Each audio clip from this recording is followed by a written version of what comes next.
Good evening, ladies and gentlemen. Today is June 8th, 2021. This is our electronically held regular meeting of the Dearborn Heights City Council. It is a virtual meeting. At this time, Madam Clerk, would you please take roll call? Yes, council members, just a reminder to state your city and state in which you're residing at the moment. Dave Abdallah. Here. Dearborn Heights, Wayne County, Michigan. Zuhair Abdulhak. Dearborn Heights, Wayne County, Michigan. Mo Beydoun. I'm here, Wayne County, Dearborn Heights, Michigan. Robert Constant. Here, Dearborn Heights, Wayne County, Michigan. Denise Malinowski Maxwell. Here, Dearborn Heights, Wayne County, Michigan. Ray Muscat. Here, Dearborn Heights, Wayne County, Michigan. And Tom Wenzel. Here in the great city of Dearborn Heights, Wayne County, Michigan. Madam Chair, you have a quorum. Thank you. At this time, I'd like to ask Councilman Wenzel to lead us in the Pledge of Allegiance.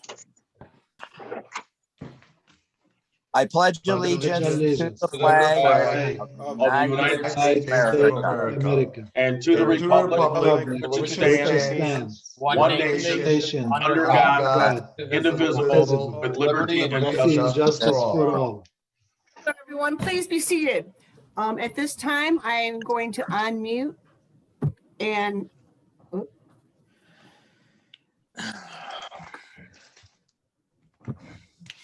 okay. At this time, we have Representative Rashida Tlaib, and she would like to provide a brief update on the American Testing Rescue Plan. Welcome to our meeting. Thank you, Chairwoman, and thank you to our City Council members and Mayor and everyone for all your incredible help in getting the information out about the American Rescue Plan. First, just really great news. We were, every member of the United States Congress was asked to submit transportation or what I call service projects. That's beyond the larger infrastructure bill proposal that we hope to get through this summer. So some of those projects include ones that are in Dearborn Heights and it impacts Dearborn residents. And it's now in the House plan. So it got through that phase, which is incredibly important because when it gets in, it's a pretty much shoe in. And what I hear from Senator Stabenow is usually they don't take it out in the Senate. So one of them is the North Beach Daily Road Rehabilitation Project. The location is North Beach Daily Road from Warren to Joy. Right into the city of Detroit. And then the other one really important impacts Dearborn Heights as well is bridge replacement on Hines Drive. This one is particularly, I want to make sure I got the location. It just said Hines Drive over Middle Rouge River. So I'm sure you all are aware of it. So those are two projects that are now big hurdle through that phase, and we're going to get those through. The next thing is, which is huge, an American Rescue Plan. Of course, we fought extremely hard. Some of us, in one case you saw, I did not vote for one of the COVID bills because it didn't have state and local funding. Was very upset about that. This particular last one proposal did, and about over $24 million has been allocated for Dearborn Heights as of March 2021. I haven't heard anything of changes. If it does, I'll make sure to communicate that with the city. So just know that Dearborn Heights can actually qualify to apply directly to U.S. Treasury. My office has an open door policy of anything that I can do to make sure this money comes in. Local governments are going to receive the allotment in two parts. 50% provided at the beginning in May 2021, and hopefully that came through, and then the balance delivered approximately 12 months later. So please be aware. Now, you all know the American Rescue Plan is hoping to help fill any gaps or challenges within city budgets. As you know, the pandemic was something that a lot of us did not plan for, did not know it's a pandemic, a health crisis. And so I know a lot of things were made changes to, like going on virtually. Many of you are the front line, or many of our firefighters, I know personally, have gone to people's homes, all those, these are the frontline folks that helped crush this virus. And I know that hurt a lot of our local government funding. So know that it will address negative economic impacts caused by a public health emergency, support public health expenditures in regards to that. Provide premium, pay for essential workers, invest in water, sewer, and broadband infrastructure. Some of that might have to have been changed because of delay and maybe some of the projects because of COVID, things like that. So I'm really, really pleased that you all are going to see that. The other important announcements, Congresswoman Dingell and I had a really good conversation with the Biden administration about Ecorse Creek. This is something that we all have to be very due diligent on.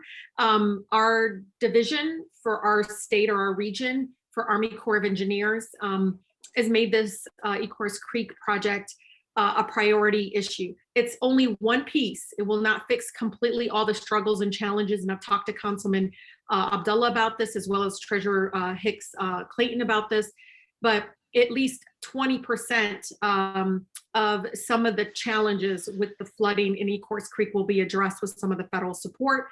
That doesn't mean we don't continue to pressure FEMA and other folks to help us with many of the families impacted by the increase in water levels at the creek. So, and again, with that too, please know, many residents, and I'll work with the chair. I've met with her and we've talked about this. We want to make sure the funeral assistance through FEMA is accessible to our residents. Many still are unaware of it. Many might be grieving and still mourning, and we understand that. But I want to make sure that, this millions of dollars that have been placed towards helping families recover at least some of the cost for burying their loved one that have passed on because of COVID. I want to make sure that, again, our residents have access to it. Right now, we're seeing folks trickling finally in after we did a town hall about it. And some think they don't qualify. It's best to at least attempt to please apply and work with our office to get this money. And again, it could be thousands of dollars that your family can recover from funeral services. With that, Madam Chair, no anything regarding stimulus, survival checks, still hearing from residents throughout the district in regards to that, as well as, a number of, again, challenges that come in, especially my small businesses. They're starting to see a kind of a slowdown and hearing responses from the Small Business Association. That's where you call us, talk to us, use the power of this office to expedite some of your requests, or at least get folks to pay attention to your asks and requests. So with that, again, thank you all so much. I really am not able to do this job effectively without, the city council members, our mayor, and everyone involved. And so I really appreciate all of you reaching out to me. And trust me, our Dearborn Heights residents are very, very active and very much are constantly reaching out to my office about a number of policy areas. But I do always want to make sure that the heart of what we do is around direct services and making sure, again, I can pass all kinds of bills and funding. But if our residents are not getting the information to apply for water assistance, to apply for rental aid, apply for student relief, loan relief processes, then we don't benefit from it. And that's where you all can help me and be ambassadors to get that information out. And again, thank you, Madam Chair, for the opportunity to let you all know about all the amazing funding and support that we have done to support communities like Dearborn Heights. And thank you for taking the time out of your evening to come and update us. We really appreciate it. Thank you. Thank you, Congresswoman. Thank you. You have a good night. You too. Thank you. Thanks. Okay, at this time, we have our next item on the agenda. That is the agenda approval. Madam Chair, Councilman Constant. I move that the order of business for the June 8th, 2021 electronically held meeting of the Dearborn Heights City Council virtual meeting be approved. Support. Supported by Councilman Baydoun. Is there any discussion? Madam Chair. Councilman Abdul-Haq? Okay, item 11B. Yes. There is, I think, typo error. Unsigned, it's supposed to be unassigned. Last paragraph. Last paragraph. It's all over the. Let's ask Madam Clerk if we should correct it here or when we get to the actual 11B. Probably here, I would think. Well, you got it on the agenda, probably in the motion. You want to do it in the motion. Yes, that's what I think we've done in the past. You want to do it in the motion. Okay, on 11B, I'll make sure that somebody does it. We Okay, can do that. thank Okay, you. thanks. Is there any other discussion in regards to the agenda approval? All those in favor say aye. Aye. Those opposed? The ayes have it. Next, we have approval of the minutes. The first one is the minutes from the electronically held regular meeting of May 25th, 2021. Council Chair, Councilman Muscat, I move the Dearborn Heights City Council approve the minutes for the electronically held regular meeting of May 25th, 2021 as outlined in 4A. Support. supported by Councilman Constant. Is there any discussion? All those in favor say aye. Aye. Aye. Those opposed? The ayes have it. Next, we also have approval of minutes. This is from the minutes from the electronically held special meeting of June 1st, 2021. Council Madam Chair, Chair, Councilman Muscat, I move the Dearborn Heights City Council approve the minutes for the electronically held special meeting of June 1st, 2021 as outlined in 4B. Support. supported by Councilman Baydoun. Is there any discussion? All those in favor say aye. aye. Those opposed? The ayes have it. Next, I have public hearings and comment on agenda items. There is a 2-minute limit. You must state your name, street, and city. Is there any comment on agenda items tonight? Seeing none, let's move on. Next, I have fund transfers and current claims. Council Chair, Councilman Muscat, I move the Dearborn Heights City Council approve current claims 6-1 through 639 as submitted. Support. Support. supported by Councilman Abdullah. Is there any discussion? All those in favor say aye. Aye. Those opposed? The ayes have it. Next, I have reports from mayor. This is Plant Moran, proposed professional services agreement and proposed maximum fee summary.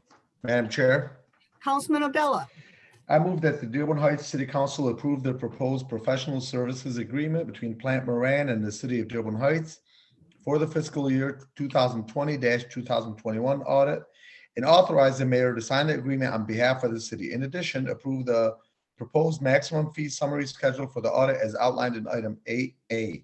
Support. supported by Councilman Baydoun. Is there any discussion?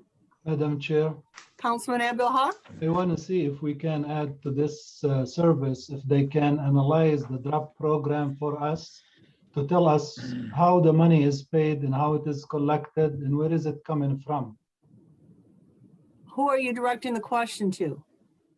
The mayor is the one who's putting this forward. I think he Okay. can answer us. All right, Mayor, he'd like you to answer that if you want.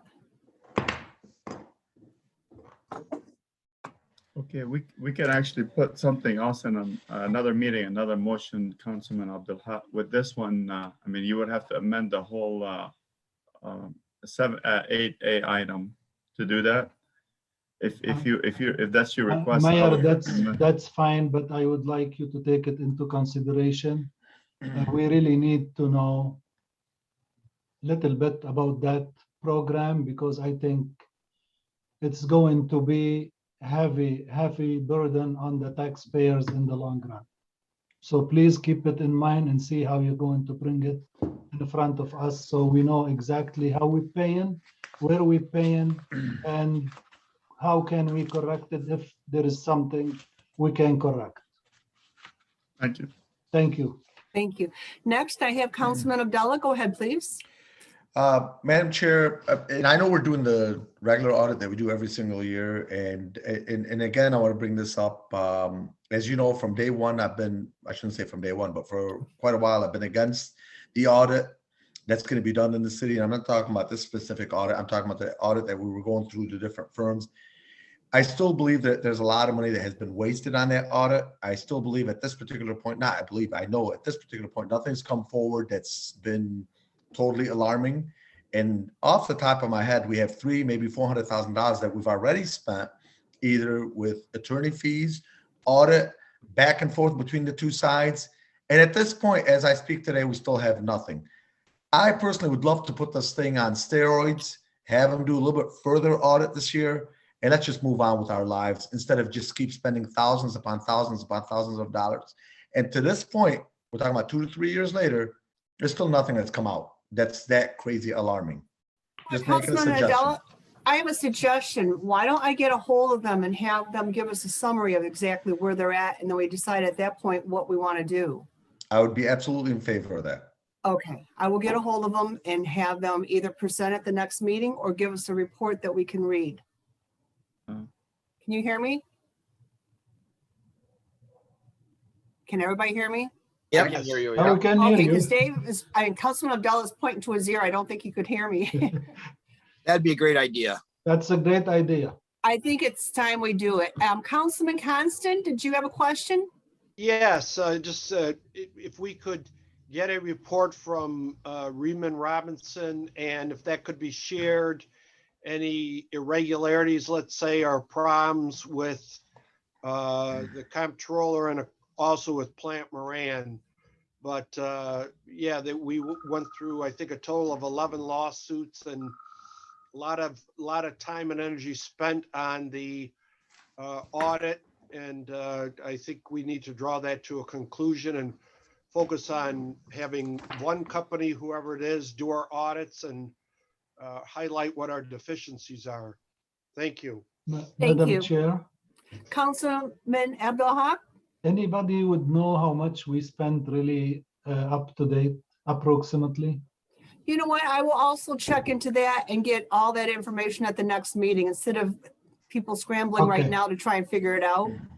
Sounds good. Okay.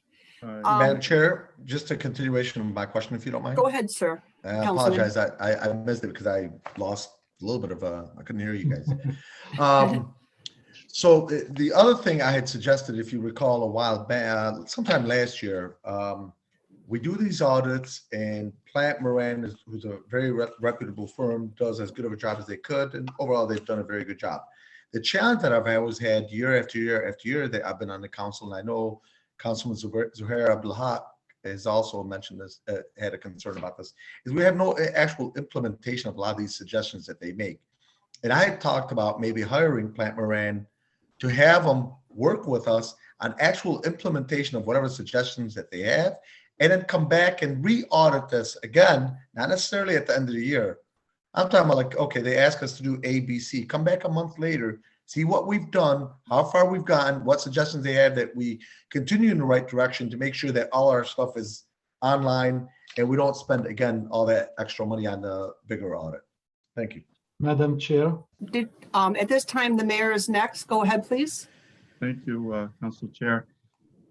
So based on some of the conversations or questions or concerns that the council has put up, obviously with any administration, with all the different groups that I've led, the different organizations, nonprofit, the first thing that I did leading the organization, you do a full-blown audit, so every leader will do a full-blown audit, from the previous leadership. Doesn't mean there was any ill intent.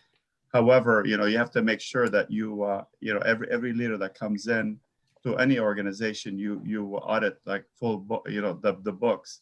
So since I've been appointed to this position with my team that I have in place, we are doing, and one of the biggest things you do internal audits yourself as an organization.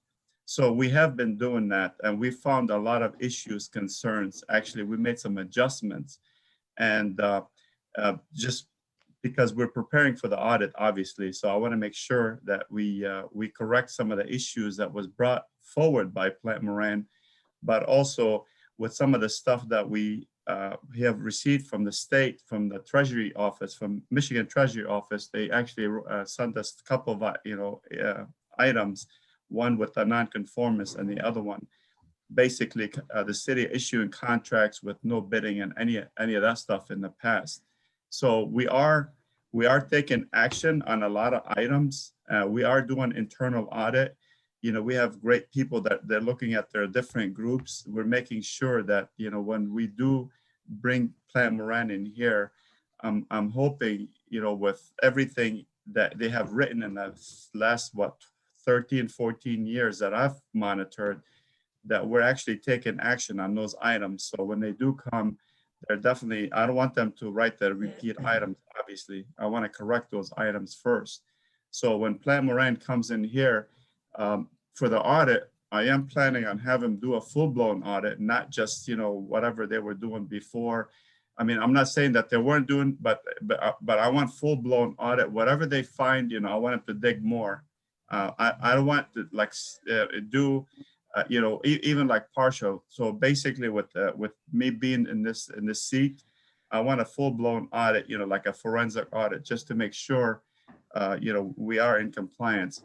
That way, like I said, we want to be transparent. I want to make sure that if there's any concerns, anything that happened in the past, I want it to be brought forward so the council is aware of all the issues. Thank you. Hassan Jamal, did you want to add to that? Yes. Answering, great job, Mayor. That's exactly. So to answer Councilman Abdallah, there is a line of demarcation. We call it the line of ethical conduct between the single audit and the auditees. So if you read, Councilman Abdallah, if you read the disclosure by Plant Moran, you will notice in particular that line of demarcation. They are here to inform us the auditees in this particular situation, Dearborn Heights, should have the capacity, the capability of managing and correcting. That's on the auditees. They are not on the auditors because they can't do it. Council Now, Chair, point of the order. city of Dearborn, excuse me. Point of order, Council Chair. Councilman Muscat? We're getting way offline here. We have a motion on the floor for 8A, and we're getting way off on talking about different things. And this is something that could have been done at new business of asking, with all due respect to Councilman Abdel Haq, about bringing this to add something to an audit. Could have been brought up later, and with Councilman Dave Abdallah's request, we've already agreed that we're going to have a meeting. So we're getting way off a base on what we're actually trying to accomplish here. Thank you, Councilman. Just trying to answer to inform. Plant Moran can't do what you're asking for, Councilman Dave Abdallah. It will be crossing the line of ethics and demarcation. Will be in trouble. The mayor put already a team. They called the budget team. We did internal audits. We are doing and actually confirming to the state treasury department for corrective actions. So we are doing internal control policy. It's underway. We almost done. The policy can have chapters. Those chapters will dictate how the internal control of the city is actually, followed. It's not in place now.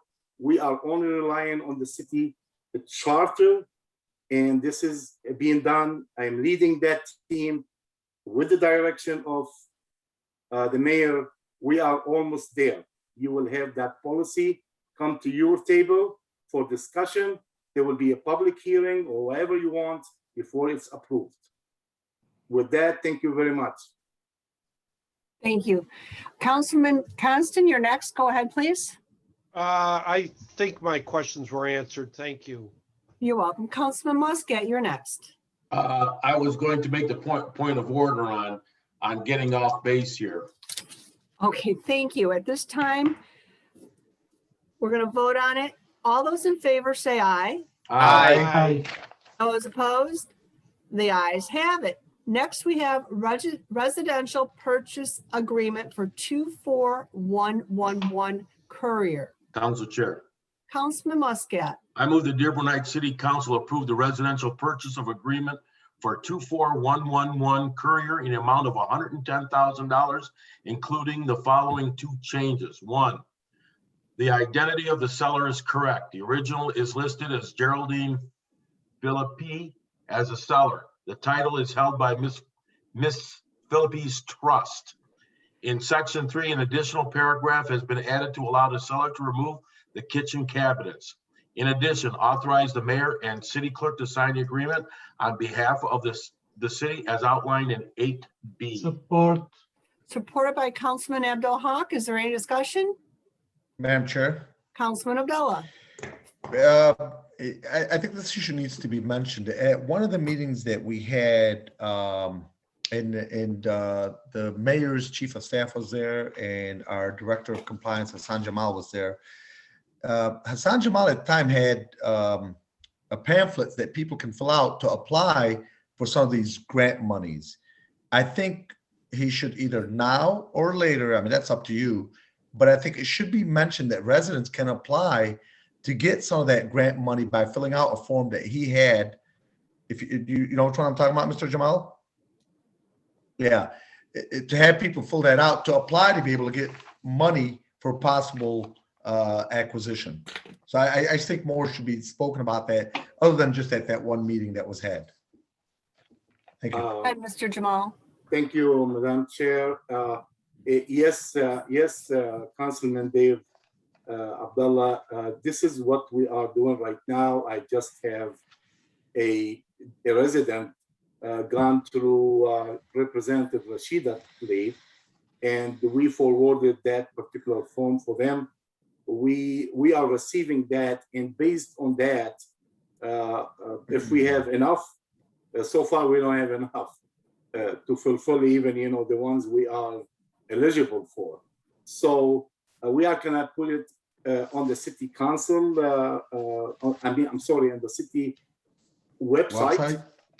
I may go out and put it in the newspaper because really we wanted to collect as many as what's that form is a voluntary. You see that form, Madam Chair, you was there. That form really is the beginning of it, and I hope we have enough. But I am with you 100%. I mean, I will bring to you, authorization to advertise in the newspaper. It's up to the mayor. Okay. If the mayor agree, we'll do that. All right, thank you. Any further discussion before we vote on this? All those in favor say aye. Aye. Those opposed? The ayes have it. Next, we have budget amendment for 2020-2021 expenditures. Madam Chair, Councilman Baydoun. I move that the Dearborn Heights City Council concur with the mayoral appointment of Steve Henry, Wissam Isa, Dr. Ali Sobeh, Larry Henry, and Councilman Robert Constant. Excuse me. Wrong one. Wrong one. 8C. We are on No. 8C, Councilman.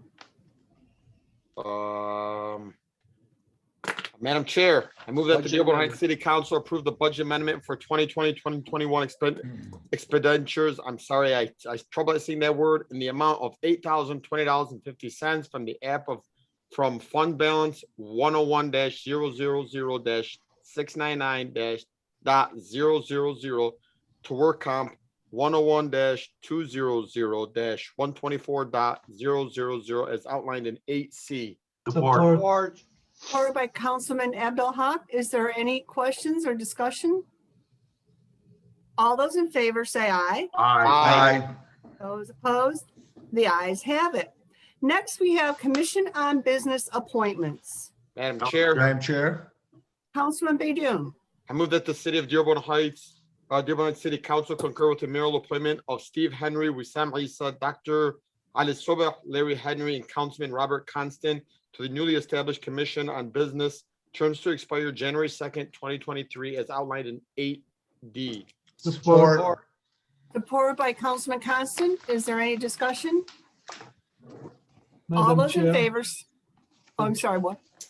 I think we should include, in this commission, some of the largest taxpayers who have large businesses in the city. But those are a great appointment, and I thank the mayor for bringing them forward. Thank you. Is there any further questions? All those in favor say aye. Aye. Those opposed? The ayes have it.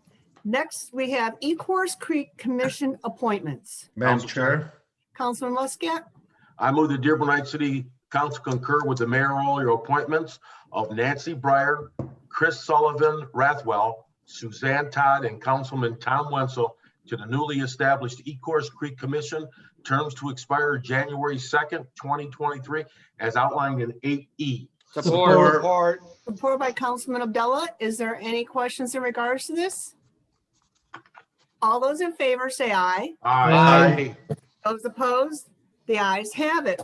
Next, we have reports from city officials. This is Treasurer Hicks Clayton budget amendments. Council Chair, Councilman Muscat. I move that the City of Dearborn Heights approve the following budget amendments to the Treasurer's Office budget for the current fiscal year 2020-2021 as outlined in 9A. Support. Supported by Councilman Baydoun. Is there any questions in regards to this? All those in favor say aye. Aye. Those opposed? The ayes have it.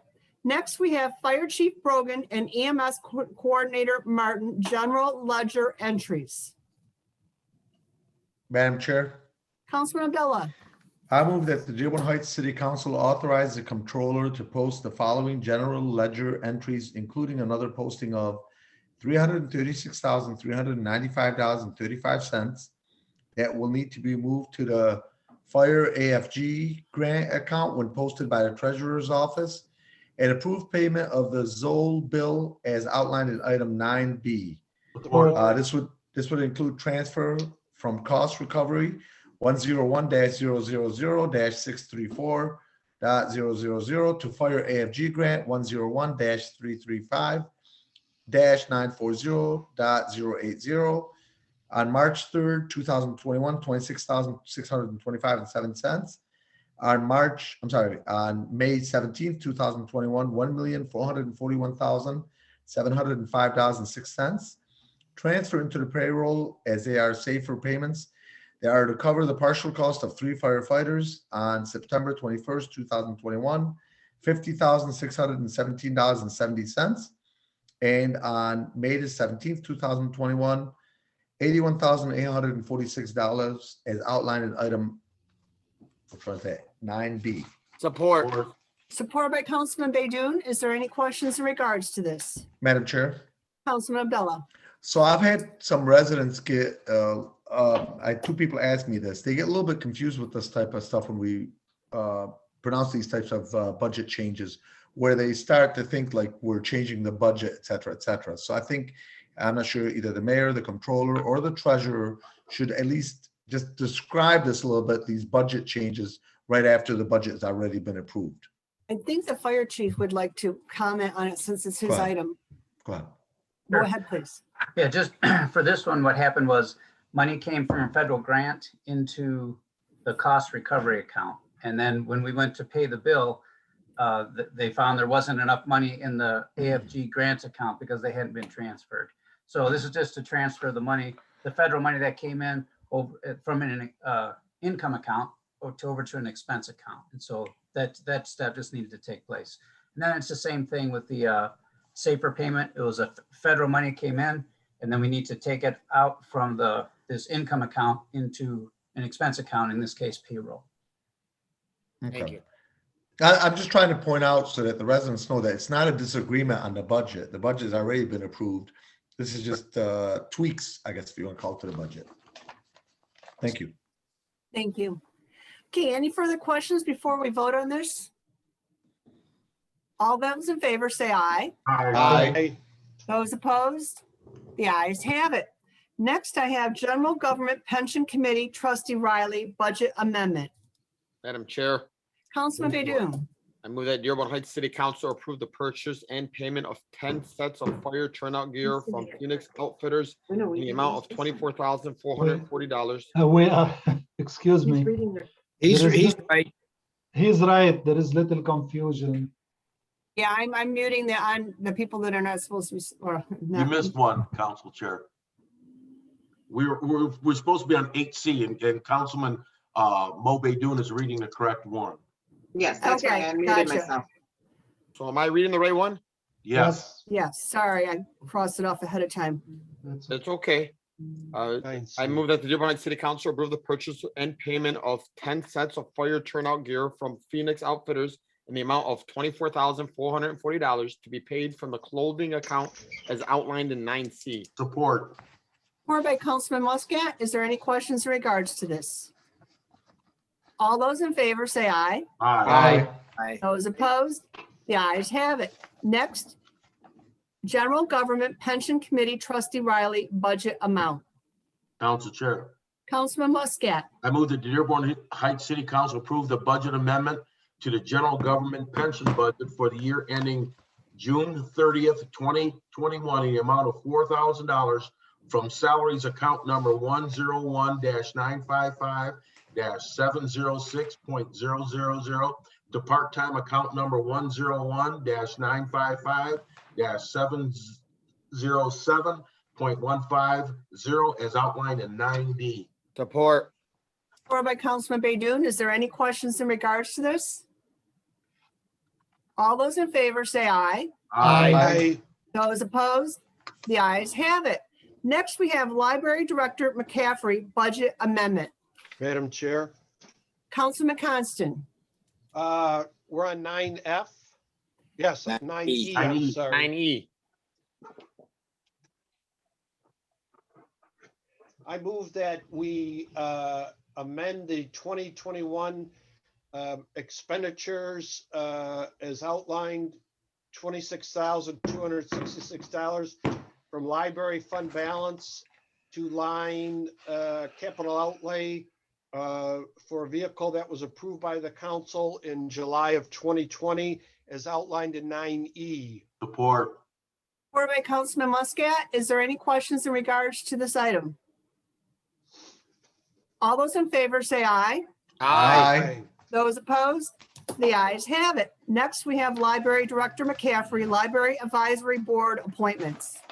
Madam Council Chair, Chair, Councilman Constant, I move that the following board members as outlined in 9F who wish to remain on the Library Advisory Board be reappointed, and that Tom Wenzel be appointed the Council Library Liaison. Those members are Alula Colon, Roy Pilot, Emily Peck, Chris Sullivan, John Zadikian, and the Council Liaison, Tom Wenzel, as outlined in 9F. Support. supported by Councilman Baydoun. Is there any questions in regards to this? Council Council Chair, Chair, Councilman Council Muscat? Chair, their terms are to expire February of 2023. Okay, thank you. Council Councilman Chair. Wenzel, did you have a question? Well, yeah, I just want to say what an honor it was to be put on the advisory board for the library. It's a very good commission. Thank you. Thank you. Any further discussion before we vote on this? All those in favor say aye. Aye. Those opposed? The ayes have it.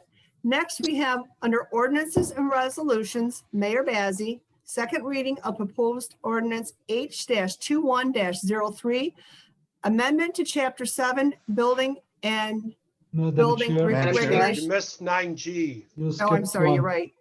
Okay, we have Police Chief Myers' budget amendment. Madam Council Chair, Chair, Councilman Abdullah, I move that the Dearborn Heights City Council approve the budget amendment in the amount of $22,000 for motor oil and fuel 101-300-867.000, two utilities 101-300-745.000 as outlined in item 9G. Support. Support. supported by Councilman Abdul Haq. Councilman Baydoun, did you have a question? Madam Chair, I do. Thank you so much. Go ahead. I just want to confirm that this is the same thing as what the Chief Brogan just explained. Is that correct? Or we're just moving, allocating money from one account to another? Hold on, I will unmute the mayor. Go ahead, Mayor. Yeah, that's all it is. We're just doing a budget amendment. Thank you. Thanks. Any further questions in regards to this item number? All those in favor say aye. Aye. Those opposed? The ayes have it. Next, we have Mayor Bazey and Treasurer Hicks Clayton, City of Dearborn Heights resolution. You skipped one, Madam Chair. Oh, you know what? 11A. I'm sorry, I'm crossing them off. Okay, I gotta go back. Mayor Bazey, second reading of proposed ordinance H-21-03, amendment to Chapter 7, Building and Building Regulations. Madam Chair, Yes, I move that the Dearborn Heights City Council move the proposed ordinance number H-21-03, an ordinance to amend the Dearborn Heights Code of Ordinances, Chapter 7, Building and Building Regulations, Article 9, Minimum Housing Standards, Division 10, to revise the registration and inspection requirements for all rental dwellings, be considered read for the second time and become effective upon publication as outlined in item 11A. Support. Support by Councilman Muscat. Is there any questions in regards to this? Madam Chair, Councilman Abdullah? Abdul Haq. Abdullah was first. Yeah. Okay, Ma'am. go ahead. Good Madam one. Chair, Madam Chair, ahead. just want to, just for the residents, just to clarify, this particular ordinance, although it has some tweaks and little changes, it's primarily the original rental ordinance where people had to have city inspections on properties that they have rented out, so that we as a city can not only keep track of rental properties, but keep them maintained throughout the city. So I just wanted to make sure that people are a little more clear as to what this is. Thank you. Thank you. Councilman Abdul Haq? Yeah, I thank you, Madam Chair. I think we should enforce this ordinance because there are 2,300 rental properties. Lots of residents complain about rental properties that they are not maintained properly, and some landlord or some renters, they are not taking good care of their property, which affects the value of the neighborhood at all, all of it. So I hope that we hire the right people, enough people to the ordinance department to really enforce all these ordinances. Thank you. Next, I have Councilman Wenzel. Yes, I'd like to concur with Councilman Abdul Haq. Plus, I'd like the residents to know that a year or so back when we discontinued this program, the city lost out on nearly $1 million in fees to these landlords for these inspections, and we'll be getting that back as part of our revenue for the city. Thank you. Next, I have Councilman Constant. Thank you, Madam Chair. And yeah, the ordinance really has to be enforced. Anybody who knows of a rental on their block that's not registered as a rental, I think they can call ordinance and/or the mayor's office and make sure there's a certificate of occupancy in the tenant's name after the inspection. And then we also need to address, there's legislation pending in Lansing, take away the city's right to regulate and exclude somebody who rents their house out for parties or weddings, like on sites like the Airbnb.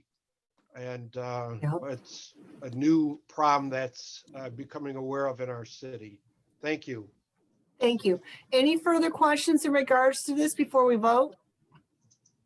All those in favor say aye. Aye. Those opposed? The ayes have it. Next, we have Mayor Bazey and Treasurer Hicks Clayton, City of Dearborn Heights Resolution. Council Chair. Councilman Muscat. I move that the Dearborn Heights City Council adopt the City of Dearborn Heights resolution as follows, as outlined in 11B. Now be it resolved, the Honorable City Council members approve to change the status of the assigned $2 million for city general government retirees healthcare to unassigned statuses under the corporate fund balance. It was misspelled in the resolution. The resolution said unsigned. It should be unassigned. Support. Supported by Councilman Abdul Haq. Is there any questions? Council Chair, Councilman Muscat? want to make sure that it's okay with our clerk that we change that, that word in the last paragraph, unsigned to unassigned. That's fine. Thank you for asking, Councilman Muscat. Well, we'll just need a clean copy, a corrected copy of that so that we can certify that. If it passes. Yeah, that's right. If it passes. Hey, Councilman Constant. Thank you, Madam Chair. And I just would like to know the need to have this done and what our members of our police and firefighters unions have to say about Resolution 11B. This is, Council Chair, this is just for police and fire. This was the $2 million that we had set aside that the previous administration didn't want to put tied up. They needed it for cash flow. And this is exactly what we're doing today. Okay, and- we've It got, was put aside to fund the 115 trust. Uh, Thank you, Thank- Council thank- Muscat. Madam Chair. Madam Chair, okay, let's get some order here. I've got Councilman Abdul Haq and then Councilman Yes. Abdullah. Thank you, Madam Chair. Probably I am the one who was nagging about those $2 million for a while. And out of respect, when I was a treasurer to John Riley and Plant Moran, I did not touch those $2 million and I did not move them to Fund 115 and divide them between the two because of the cash flow, and I respect their professional opinion. But right now, we have close to $3 million, I think, deferred payments by the previous administration, and the Treasury Department is asking the city to pay it. I think it is, wise to move this money and to make our payments on time so we do not affect our rating. Thank you. And I also, I apologize, Director Jamal was first, and then I'll come back to you, Councilman Abdullah. it's okay. Go ahead. Okay, Director Jamal, go ahead, please. Again, good afternoon. Just to make sure, correct the record about this resolution. If I would like all the city council to read the backup. If you read the backup for this resolution, you'll find there's 5 different backup for this resolution. One, it tells you when this money was assigned. It was back in 2016. The other document, those are by Plant Moran. They are the single audit result, and they are under page 11 and 13, respectively, stating the corporate fund balances for restricted, unrestricted, assigned, unassigned balances. So it tells you, the one it tells you it was assigned in 2016, the other ones certified by Plant Moran tells you it'll still be there June 30 of 2020. The other 3 documentation, it tells you that the state asked us to correct our status. We had 0 funding for the health care retirees. We had 0 out of $172 million liability. So we had 0 back in 2017. So the state required us under the new requirement by the Treasury Department to have funding for our $172 million liability. We have to have 40% in our account. We had 0. So the council at that time debated the issue and come up with the mayor and approved a plan how to fund this liability. The liability of the healthcare for the retirees are 2 divisions. The first one is for the police and fire. The first one is for police and fire. And the second one is for the general government. So they come up with a plan approved by the state Treasury Department to divide them under and establish 2 trust funds, 115 for fire and police, supported by Act 345. The other one is for general government retirees, which is supported by the general government taxation. Director Jamal? Yes. I'm sorry, we are getting a little off base here. We do have a motion on the table we need to vote on. It's okay, let me finish. Okay. Councilman Muscat saying no. Okay. Council Chair. People have the right. Councilman, okay, go ahead. People have the right to understand this because it's misunderstood, and all the council members who actually commented on it, they were not correct. This is the correction. The public need to know the correct answers, the correct status. One council member thinks the police and fire has anything to do with it. It's wrong, not correct. straightforward. I'm being bold about it. Okay, thank you, This Director too- Jamal. We've got to move on. Yeah, $2 million. I'm $2 sorry, million, but we do need to move they on. are for the general government You funding. brought him in. It was not used when we did the agreement with the state. It was left, it should have been used.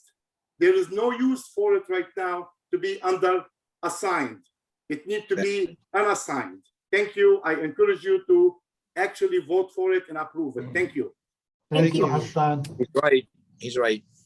At this time, I have Councilman Abdullah, I'm all set, Council Chair. Thank you. Councilman Wenzel, No, I was trying to agree with him. He's right on all those points, even though it was a little bit detailed, but he's right on all those points. thank you. At this time, all those in favor say aye. Aye. Those opposed? The ayes have it. Next, we have new business. This is for a permanent traffic control device T-284 to install one stop sign on eastbound Wilson at Dover. Madam Chair, Chair. Councilman Abdullah, I move that City Council, I move that Dearborn Heights City Council approve the permanent traffic control device T-284 and install one stop sign on the south side of Wilson going eastbound on Dover as outlined in item 13A. Support. supported by Councilman Baydoun. Is there any discussion? Madam Chair, Councilman Baydoun? I'm looking at this, at the street view on this. I think this is an amazing idea. My question is, why aren't we having a stop sign on the opposite side? So heading west on Wilson. Is there someone that would like to answer that? And I just want to say, I'm only asking and questioning on this, Madam Chair, is that my parents live on the corner there. So behind this corner house where the stop sign is, my parents live right behind it.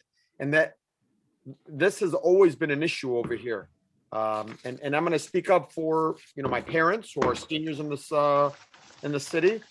And it's dangerous. There's people driving up and down there that are always speeding. Why don't we have one across the street? Now, does that give the right of way for anybody on the west side of Wilson? Okay, look on that paper and tell me who submitted it. Chief of Police. Okay, then I will, And I'm just curious. okay, Curiosity for the cat, but let me call on the chief of police. I'm looking for him. Here's Chief Myers. Go ahead, please. Okay, you can hear me? Yep. All right, well, we knew that Councilman Baydoun grew up there, so we were gonna mess with him a little bit and not put it there. No, actually, I would love to be able to answer that scientifically. I don't have that answer because the study wasn't done for that direction. The study came about because of whether it was accidents, complaints, or whatever at that side of Wilson. I'm trying to do it off the top of my head where the next stop sign is on Wilson for the opposite direction. Kinlock. And I'm drawing a blank how far that is. The more stop signs we put in, the more it interrupts with flow of traffic, which is sometimes good. I would happily have our traffic division do the traffic study because that's what we do anytime we get in complaints. The study came in for that intersection in that direction. They did their study and they deemed it necessary to request that signage. I'm sure we're going to see everybody in the city would love to see a stop sign on every single corner. A, it's not feasible, and B, we also are trying to promote safe traffic patterns. And if we can do it with the least amount of signage, that's the best.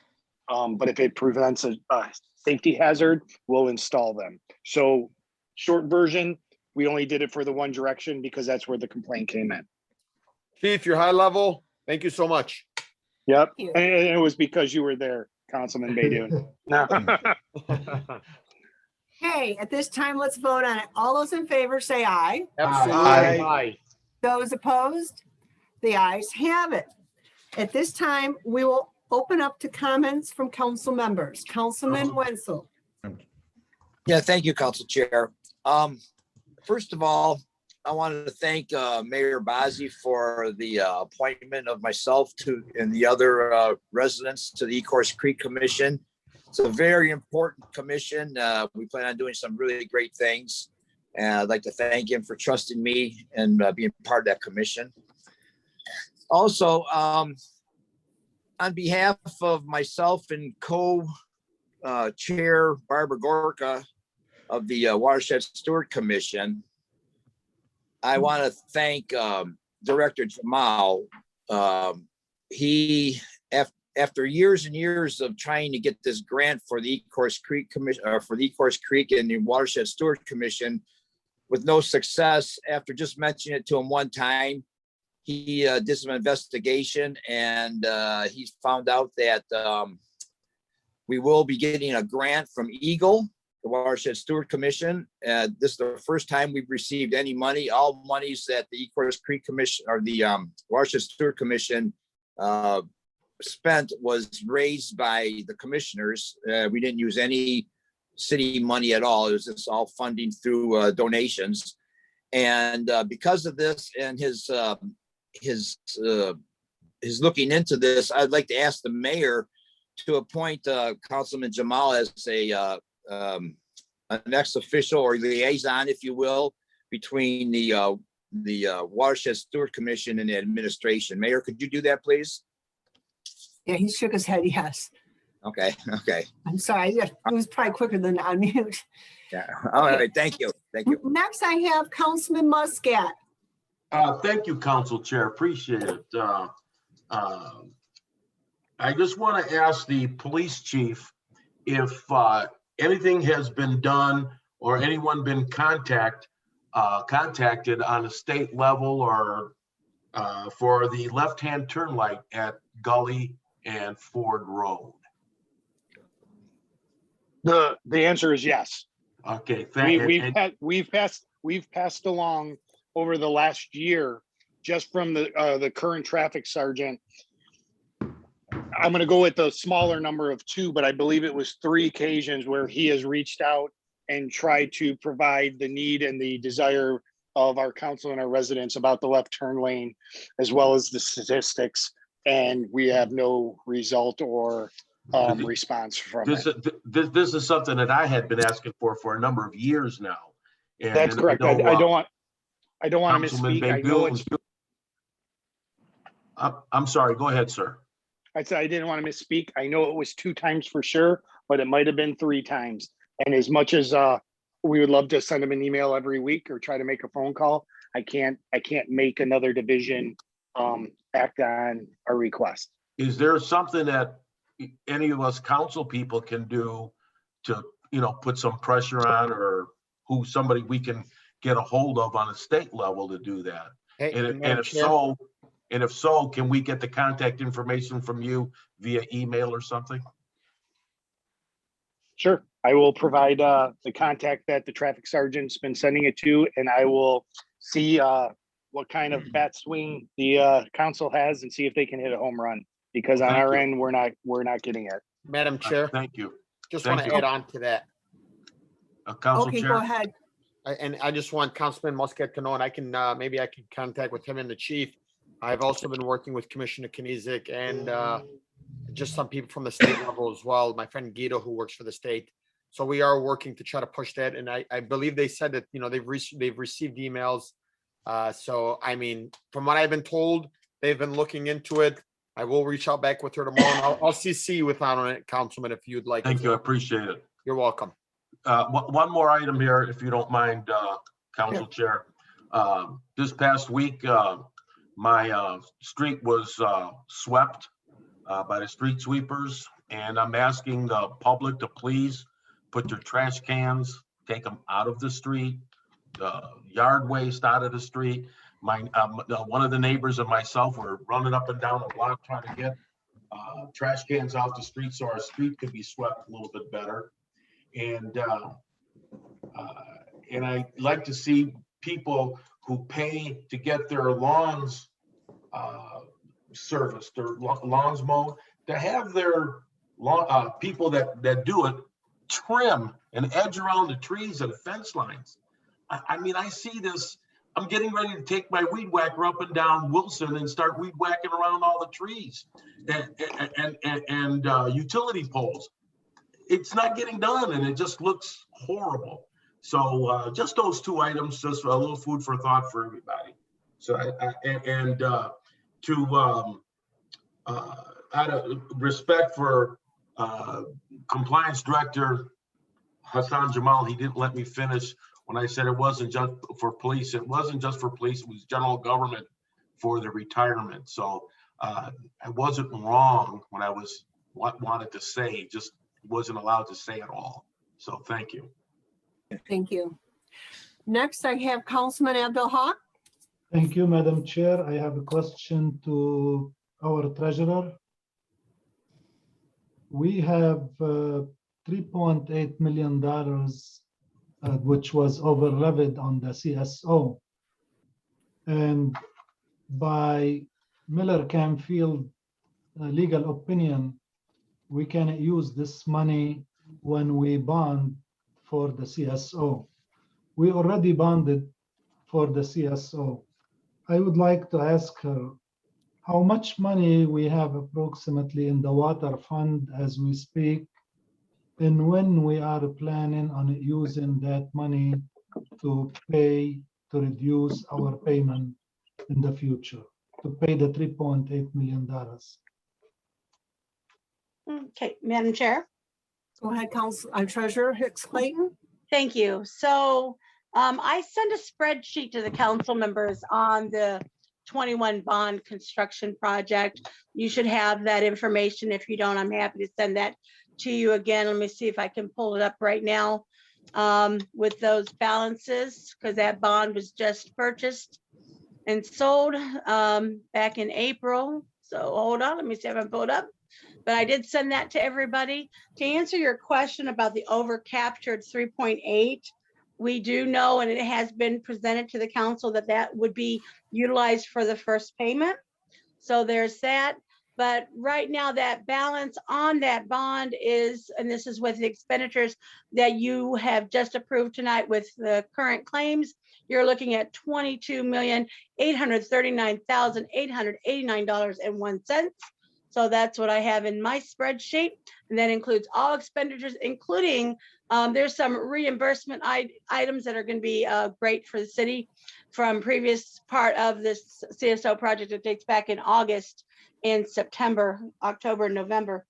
But when you said water fund, are you wanting to know the water pool account? Or are you wanting to know, because you said CSO. Is the So money, CSO is bond? the money, the 3.8 million available in the water fund or any place? Yes, yes. And again, that's for that first payment that we have, right? So that was shared. you're going to let us know when you're going to make the payment? Oh, yes, I have the payment schedule. I just received it. So I have it, I'm working through it now, and I'm merging it into the scheduled debt payment.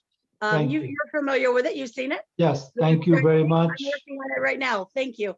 Thank you, Madam Chair. I have couple more items fast. Sure.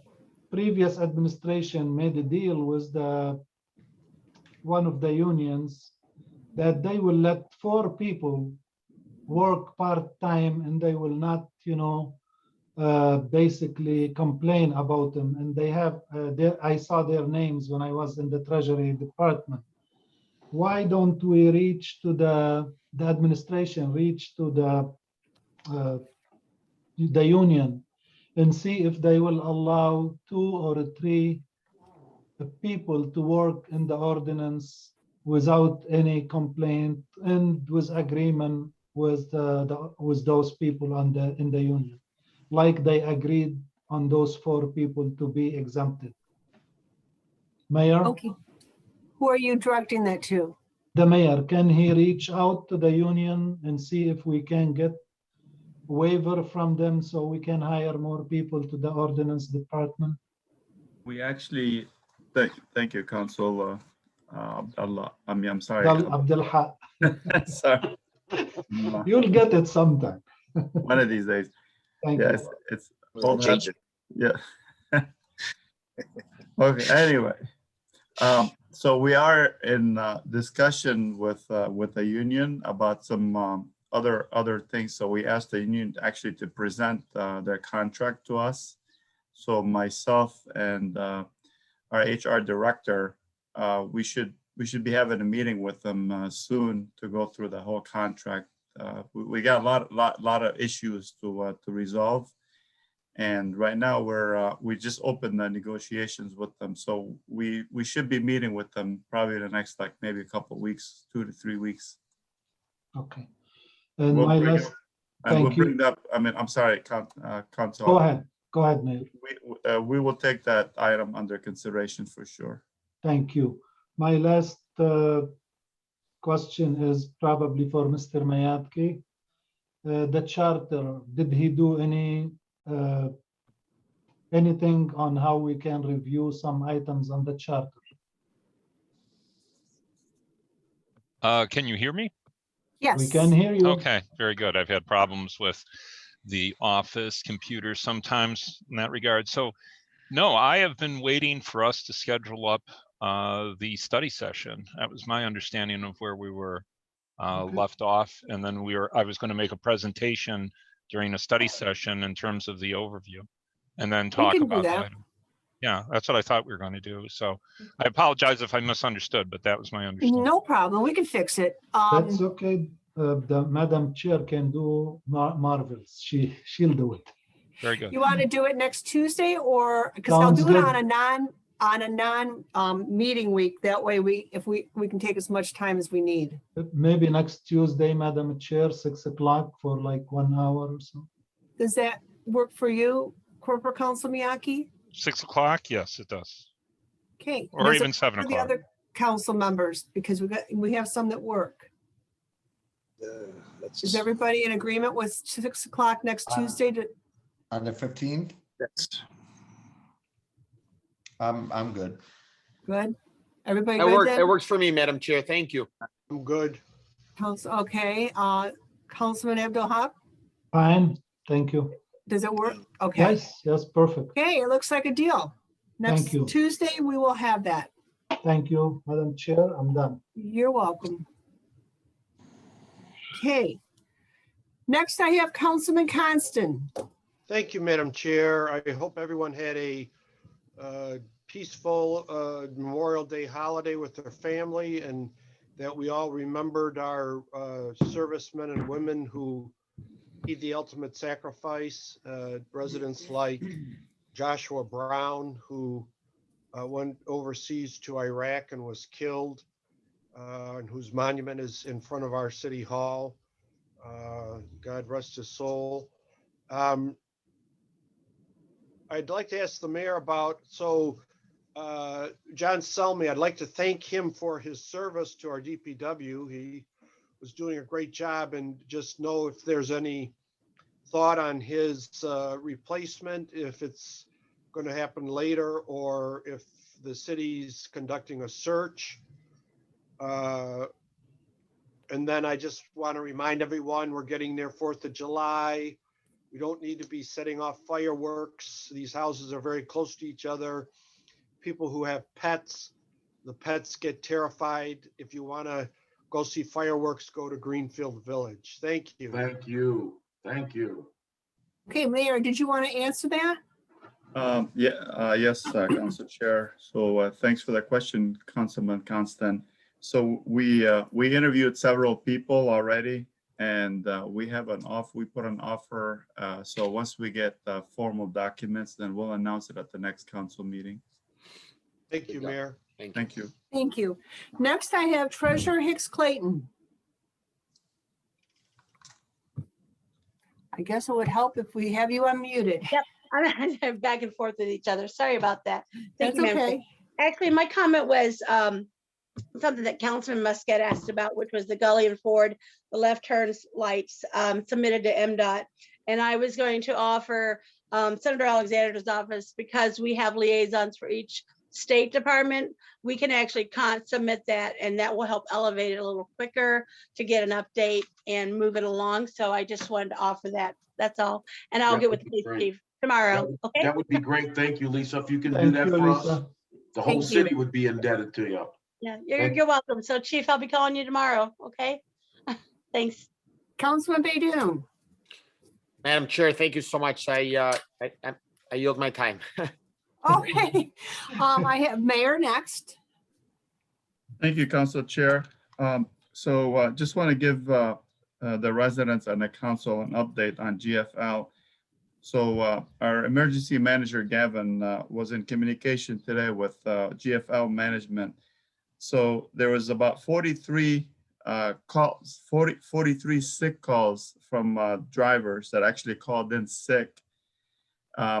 And we've received, I can't even count the amount of calls that we received here in the mayor's office between myself, emergency manager Gavin, also my chief of staff, and also with Stephanie, and plus the DPW, they received over 100 and something calls. So basically, they've gotten a lot of sick calls from drivers, and that's one of the reasons that they missed routes. And City of Dearborn Heights is not the only one that's having issues. City of Dearborn also had same concerns in the last few days. So I just wanted to let you guys know that that's the status of, and I want to update the residents and also council. So if anybody calls you, that's basically what the issue is. People calling in sick to GFL, they can't get enough drivers. The other thing is I want to commend at the commencement this Saturday, we have some police officers, Sergeant Zren, Officer Bacher, Officer Hamza, and Officer Ayub. At the commencement, I've witnessed there was an issue. There was a little bit of almost a scuffle, and they actually intervened. They came in. There was some students that came in from. They were not graduating, but they were came in from the outside, and they made some. There was a little bit of disruption, and these police officers, they were very professional. The way they handled the situation, they diffused the situation, and they escorted the individuals off the court without disrupting the graduation ceremony. So I commend those police officers. Also, I want to let the council know that we submitted the documents for the American Rescue Plan. We're hoping to have something at the next council meeting. My office myself actually signed a document today with the Department of Treasury for the coronavirus, the local fiscal recovery and fund award and terms and conditions. So I did sign it and submitted it to the Treasury's office today. Also, a couple of things with the fire department. I want to compliment, some of the firefighters are for receiving, letters of appreciations. Lieutenant Amor, firefighter Walter. We got pump operator Galmeyer, firefighter Moore, Chief Brogan also, Fire Marshal Mitz, Battalion Chief Phil Hall, Captain Nieto. We have also Captain Dedontis, Captain Beer, Lieutenant Amor, Lieutenant Dunham, Lieutenant Spitz, I think that's how it's pronounced. Pump operator Campbell, pump operator Dion, pump operator Flynn, also firefighter Chapman, firefighter Lopkovich, firefighter Human, firefighter Goldbreath, and firefighter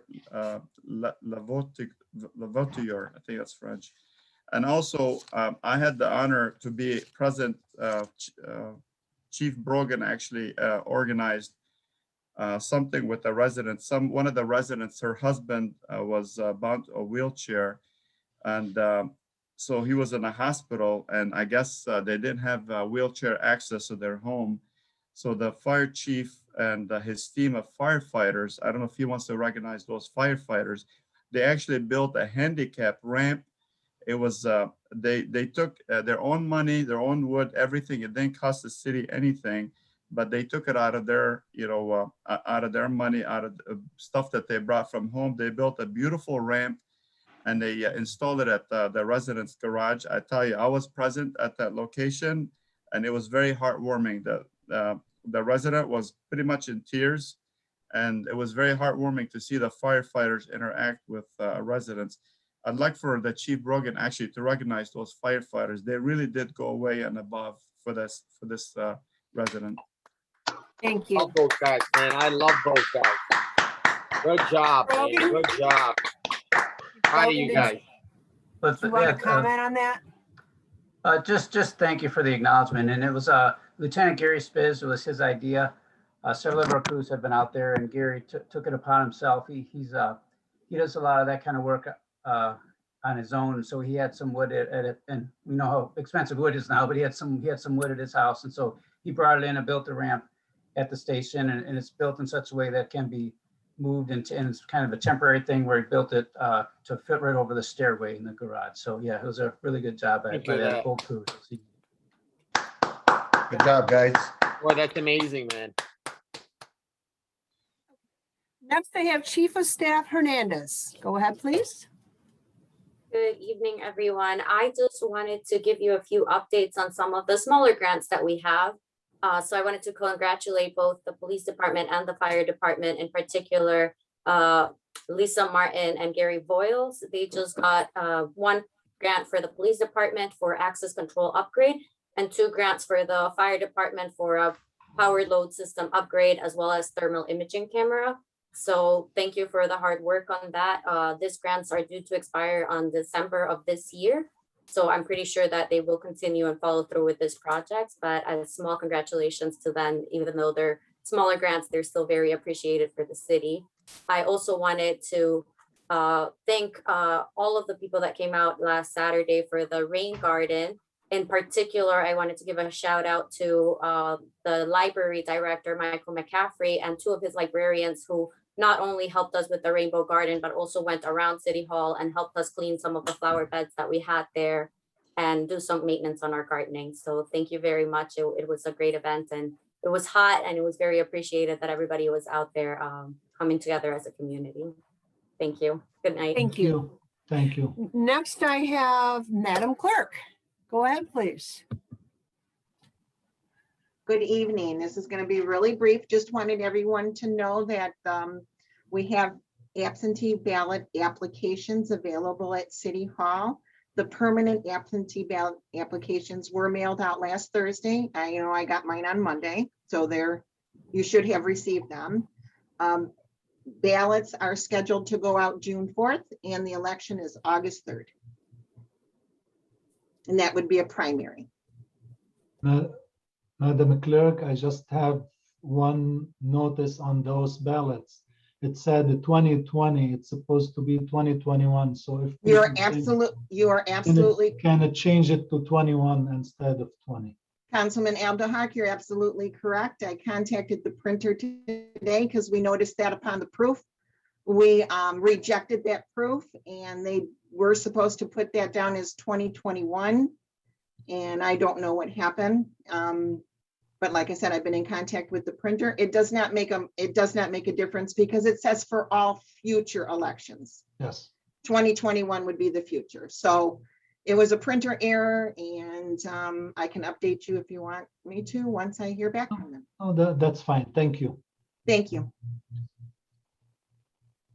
Okay, next I have Library McCaffrey.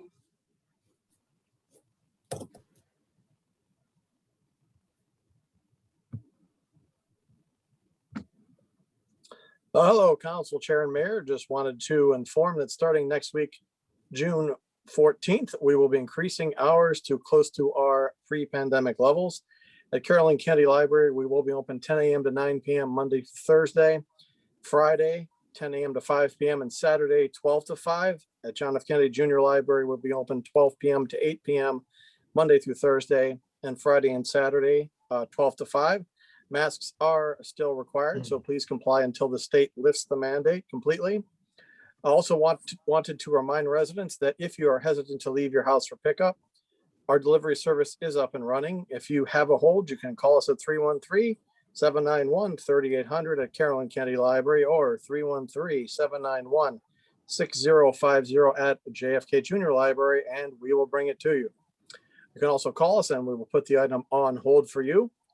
Finally, next Saturday, June 19th from 1 to 4 p.m. at JFK Library, and Saturday, June 26th from 1 to 4 p.m. at Caroline County Library, we will be kicking off our family summer activity program with a grab and go drive-through. We will be giving away books, craft supplies, crafts, small hope boxes, glow sticks, tattoos, and much more. Other departments, including the police, fire, administration officials, and treasurers will be there as well. Should be a blast. That's all for now. Thanks for your time and see you at the library. Thank you. Thank you. Next, you, I Mike. have Corporate Counsel Miyake. Yes, Madam Chair, Gary Myatke, Dearborn Heights Corporation Counsel, Plainfield Street, Dearborn Heights, Michigan.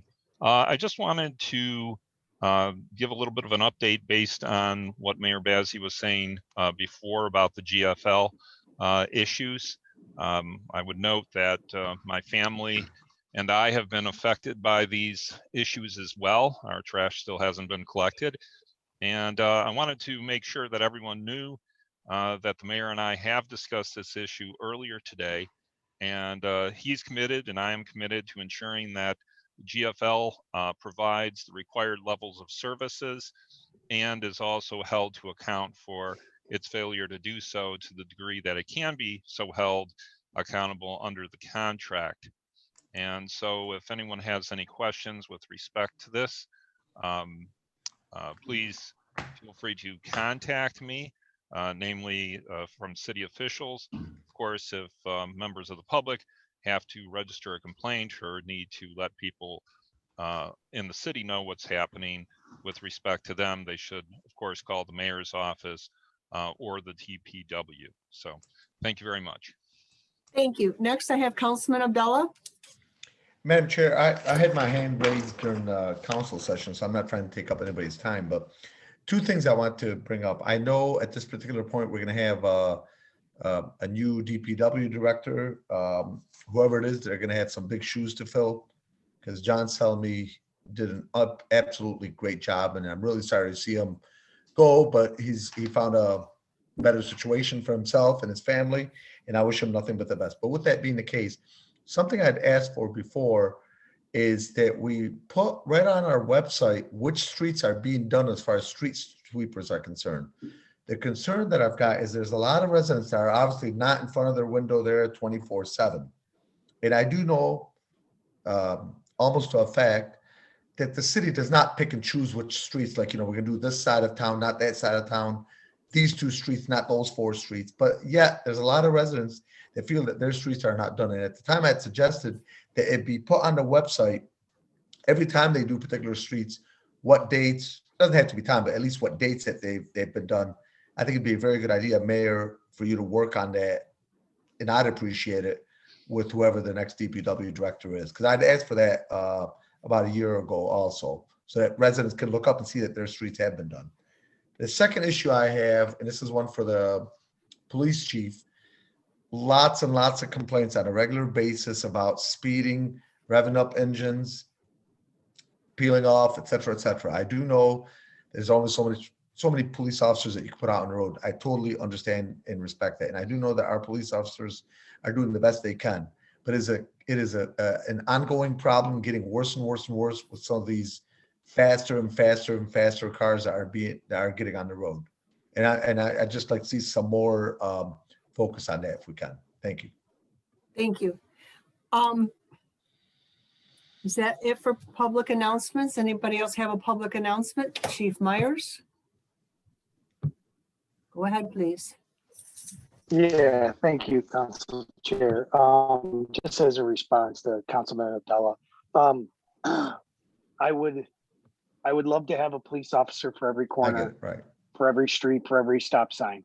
What are we doing? So that's better probably of saying that we can't fix the problem. What are we trying to do to make it better? 4 or 5 things that we've done so far. We've opened up our traffic safety program. It was restricted for a considerable amount of time. Not everybody is a fan of our traffic safety program, but that is what keeps our streets safe. And what, when it was down, it contributed to speeds being up and the aggressive driving being up.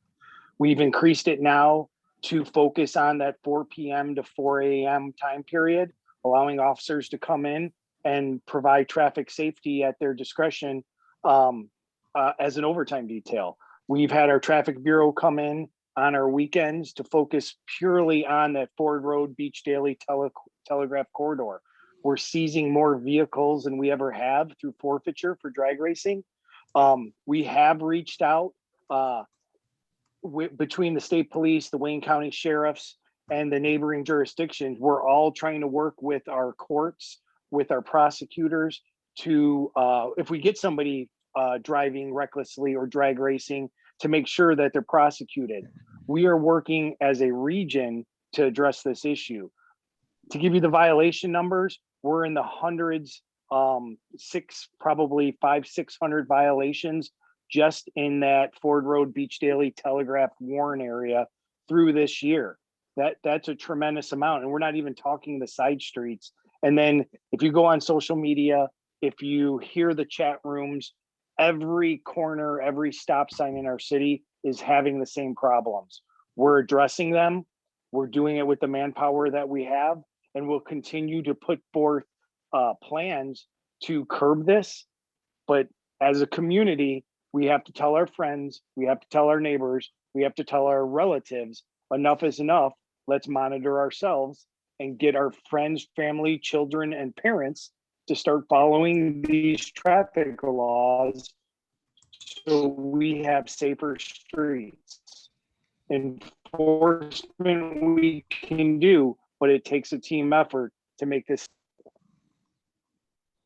Thank you, Chief Myers, for all you're doing to get this under control. And Councilman Muscat, did you need to respond to Chief Myers? Yeah, if I can kindly ask them, one time I said if I could take a picture of someone's license plate, and they said it doesn't fly, but why can someone use, like, say their Ring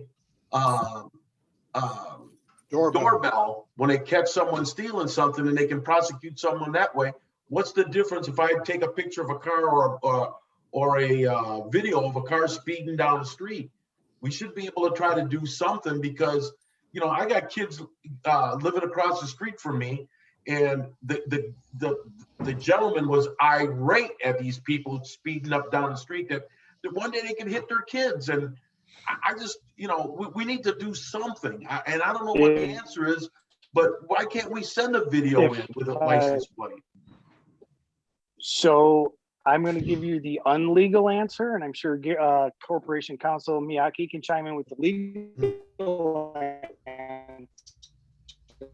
Cut it out, Chief. But when you're talking about crimes like theft or assault or malicious destruction of, malicious destruction of property, you're talking about a misdemeanor.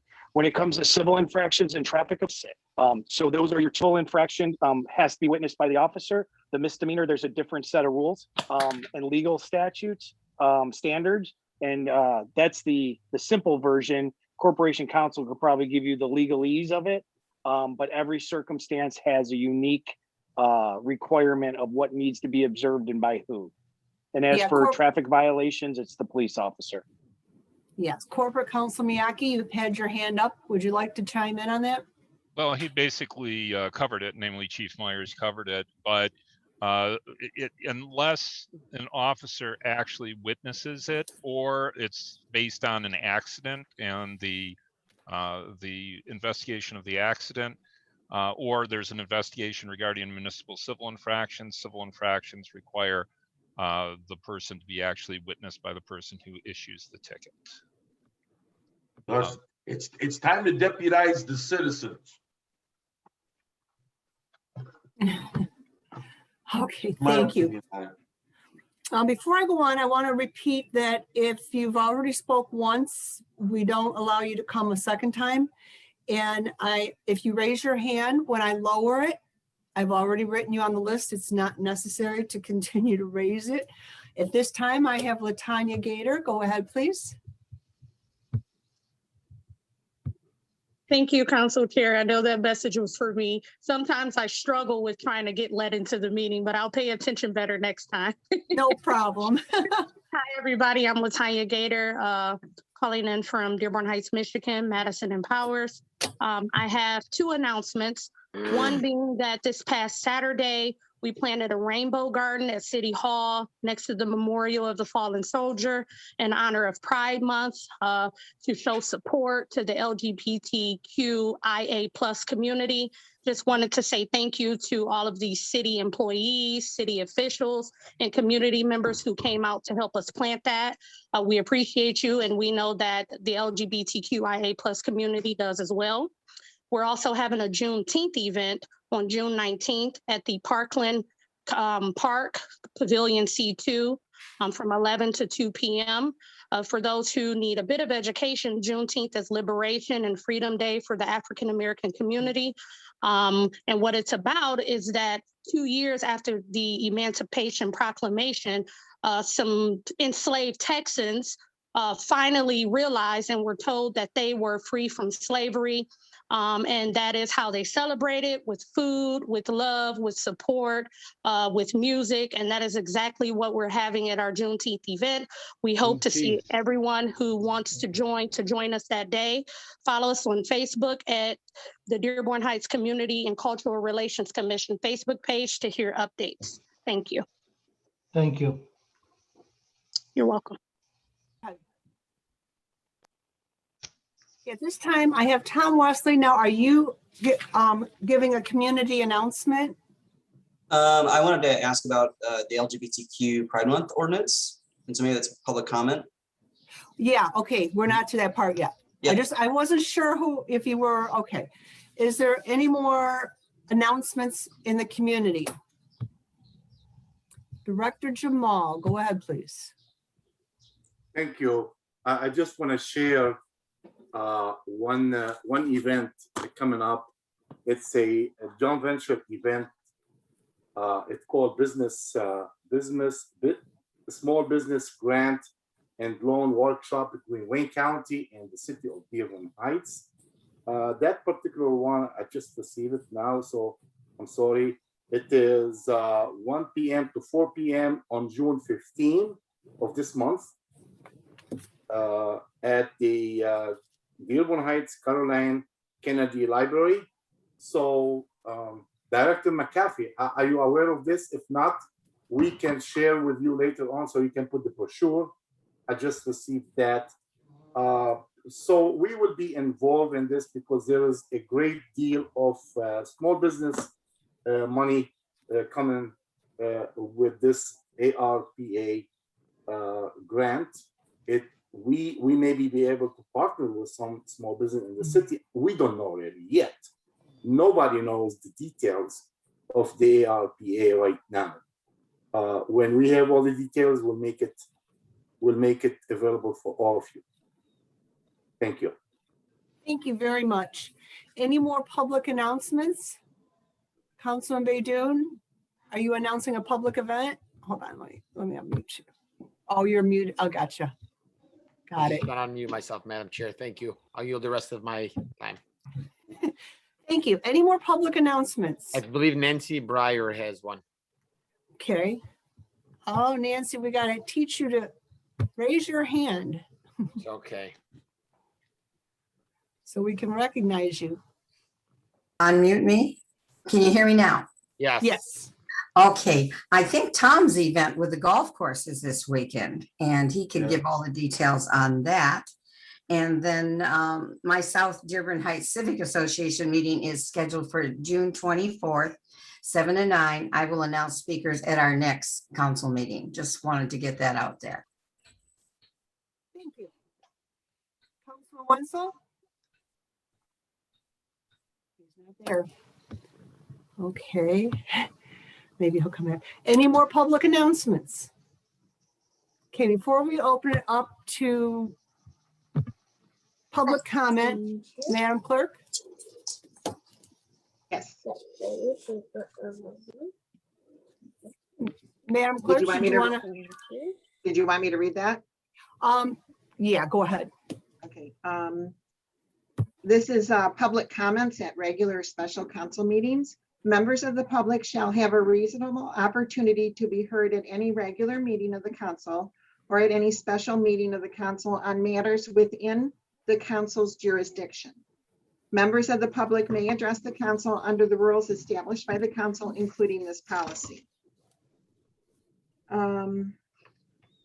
Although the scope of things that may be spoken about under comments is extremely broad, a person's speech and actions while addressing the council during the comment section of the public comment are not without limits. The procedure for addressing the council during the comment section of public comments shall be as follows. Any member of the public who wants to address the council shall begin doing so by stating his or her name, the street he or she lives on, and the municipality in which he or she resides. He or she shall have up to 3 minutes to address the council. Okay, did you want me to keep track of the, where did you go, Council Chair? Oh, there you are. Did you want me to keep track of the time or? Yes, please. Okay. Okay, at this time, I open up to public comment. Raise your hand if you'd like to speak. And Miss Tom Wesley, go ahead, please. Thank you kindly.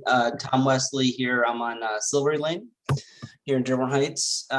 First, thank you for your time and on this evening, and of course, all of their service to our city. I wanted to speak to you all, the council, the mayor, and my neighbors today to ask you to consider an LGBTQ Pride Month ordinance. You may have seen that the President, Joe Biden, has recognized June as Pride Month at a federal level. Governor Whitmer has done so at a state level, and a multitude of city governments across the local area have been doing so as well. And I wanted to implore our own city to consider adopting such a resolution. Just real quickly, the purpose of such a resolution is just to bring light to lesbian, gay, bisexual, transgender, queer, and we say LGBTQ plus because there's a lot of identities, and of course the alphabet could go on. So LGBTQ plus individuals here in the city. And I also want to at that same time say thank you to those who did put on the event this weekend. I didn't actually make it myself, but seeing it warmed my heart a lot. So thank you for that. So this is just about recognizing those who have been historically marginalized here and saying, you know what, we're welcome here now. City of Dearborn Heights welcomes everyone, regardless of race, religion, sexual orientation. Everyone's welcome here. So I have a sample text that the organizers who are doing the Pride resolutions in Macomb County had offered up, and I'd be happy to email it to whomever is appropriate to do so. But again, I just wanted to advocate on behalf of this community, and thank you. Thank you very much.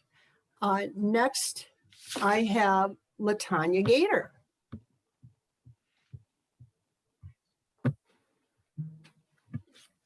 Thank you again, Council Chair, community members, and City Council. My name is LaTanya Gator. I am here from Dearborn Heights, Michigan, Madison and Power Street. I'm speaking as chairperson on behalf of the commission. We as a commission are doing great things for the city to help the city be more culturally friendly, diverse, and competent. And we are realizing that in order to do this work and to reach more residents, that we are in need of a budget. The past administration informed us that there is a budget for commissions. It was communicated that it was $1,000 on a first come, first served basis. And I am under the impression that since the new administration is in place, maybe that has changed. And so as chairperson, if I need to formally request a budget, I would be happy to do so if I am given the contact information to do that. And I can have it to City Council, the mayor, and Treasurer Lisa Hicks Clayton by the end of next week. We are also fundraising as a commission to be able to do these events. And we understand that there is a process for fundraising, but we are a new commission. We do not have a budget. We do keep Excel sheets in our G Drive that all of the commissioners have access to. And I am willing to work with Corporate Counsel, Gary Miyake, and Treasurer Lisa Hicks Clayton to make sure that we are doing exactly what we need to do. But I do recommend that this process is not strenuous because this is a volunteer commission and we don't want anyone to feel so stressed out that they resign. Thank you very much. And I hope that you all have a great day. We want nobody to resign. Nobody. Thank you. Next, we have Leslie Windless. Go ahead, please. I've already unmuted her. Didn't-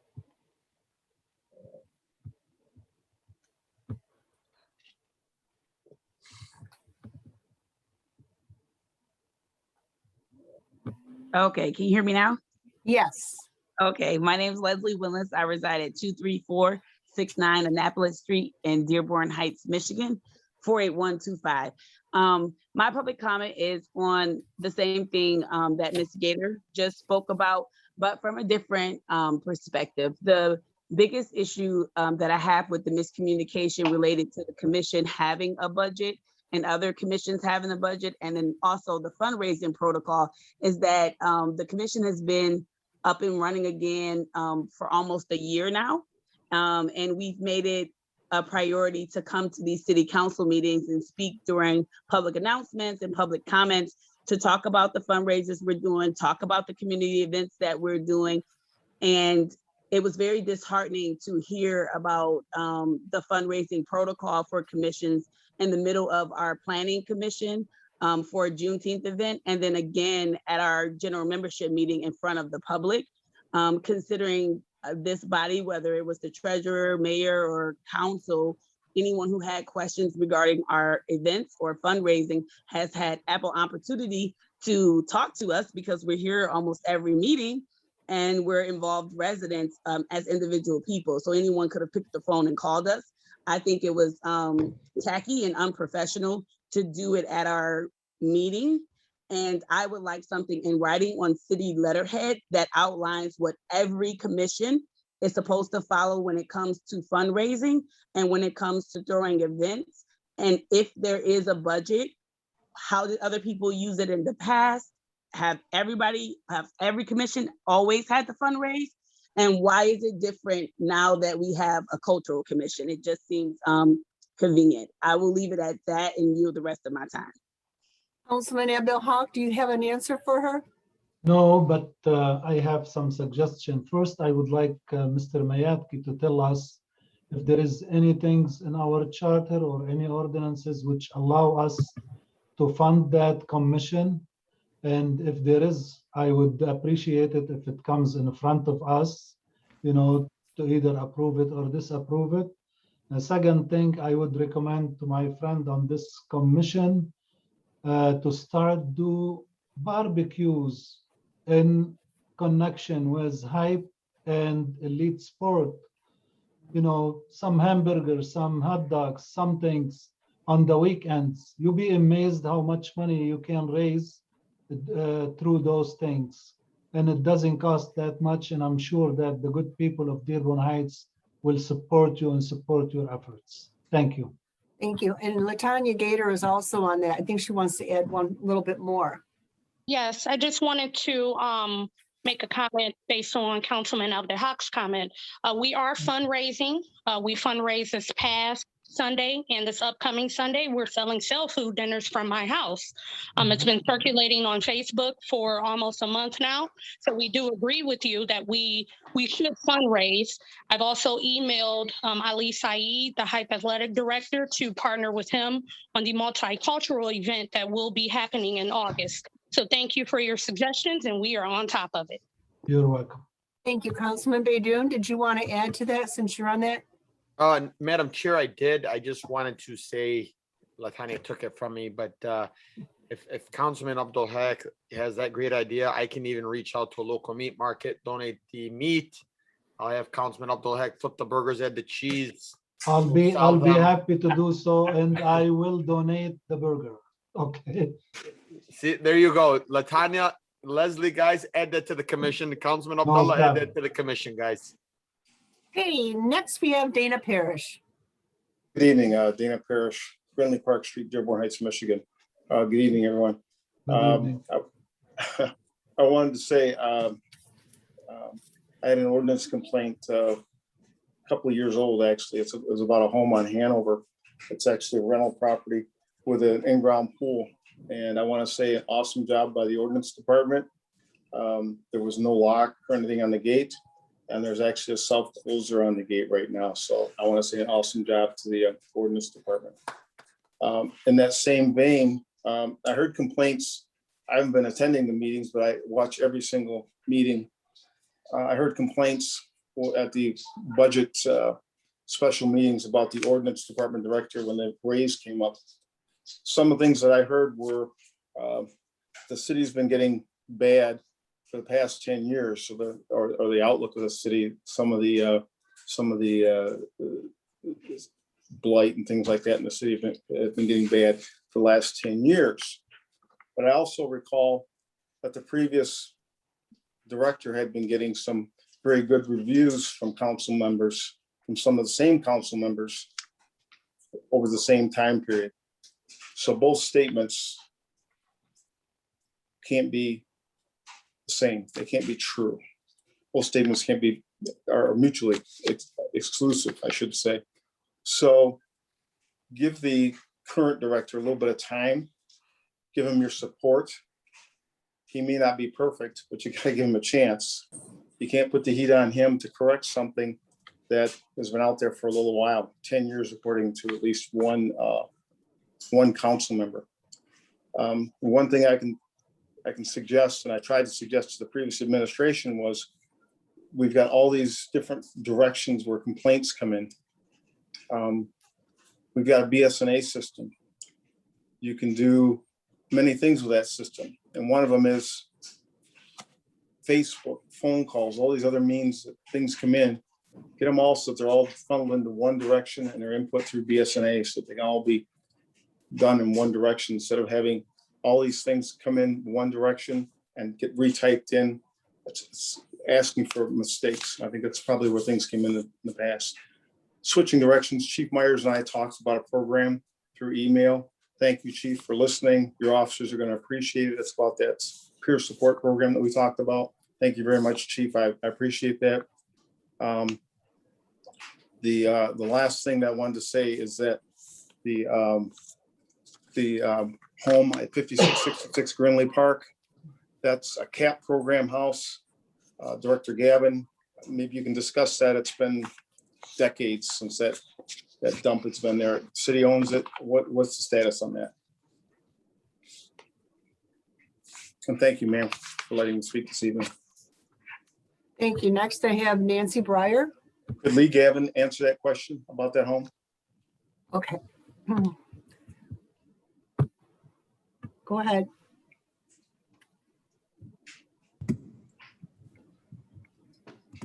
Okay, that home it's a city-owned home. It's not a traditional CAP home that we've got from Wayne County since I was there. So I'll look into it a little bit more. We've been cutting the grass. I went down there and I know you had made a complaint on the shovel. I even personally shoveled the sidewalk one day. So we're gonna look at that and see what we can get going. Once we get rid of our present CAP homes, we're looking at putting that on some type of a list to, auction that off. Okay, sir, because they're cutting the grass, but they're cutting around where brush is falling down and the weeds are 8 feet tall again behind the garage again, and it's 6 or 8 feet tall around the brush that's been falling down, and it's pretty bad. The garage is about to fall down as well. Thank you, sir. Okay, we'll take a look at that again. Thank you. Thank you, sir. Thank you. Next, I have Nancy Breyer. Okay, I finally got it to work, and I thank you. Nancy Breyer on Colgate Street, Dearborn Heights, Wayne County, and I have two issues. One with GFL. We're having issues with the location for the carts. The residents don't seem to know if they're supposed to be in the easement or in the driveway. Also, the cars on the road where other people can't get service. I think it's time that we send out a new notice either through GFL or our letterhead as to what the new rules or old rules, regulations really are. And the second item, I'm glad that you guys have taken up the CFO issues with landlords. On my particular block, we have 7 rental houses.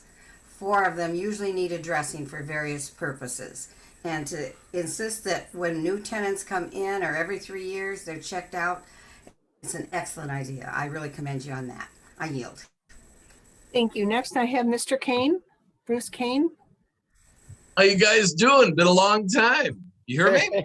You hear me? Yeah. Yeah, we can hear you, Mr. Kane. Yeah, I'm on Havelock, just like Muscat, but I don't have those digs he's got. You see that lake he's on? I mean, that's just something else. Anyway, I should have turned my air on. I'm just dying here.